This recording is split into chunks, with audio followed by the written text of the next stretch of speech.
Hey guys, what's up? Welcome back to our YouTube channel. In this video, we will learn on how to save photos from Dropbox to your gallery or download any photos from your Dropbox to your PC.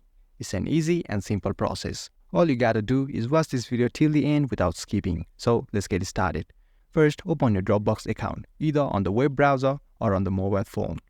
Now, to download any photo of the Dropbox to your PC, simply tap on the three dot which represents More option, then tap on Download.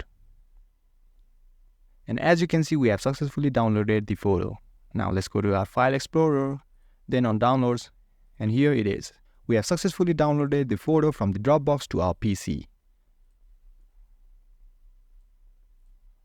You can also tap on the photo, then tap on this download button which will be on the top navigation bar. And guys, that was it. This is how you download any photos from your Dropbox to your PC or to your mobile app. I hope you found this video helpful. If it did, give this video a thumbs up and subscribe to our channel TechUp for more contents like this. Feel free to drop any of your queries or questions in the comment section below. I'll get right back to you. Thanks for watching and see you in next video.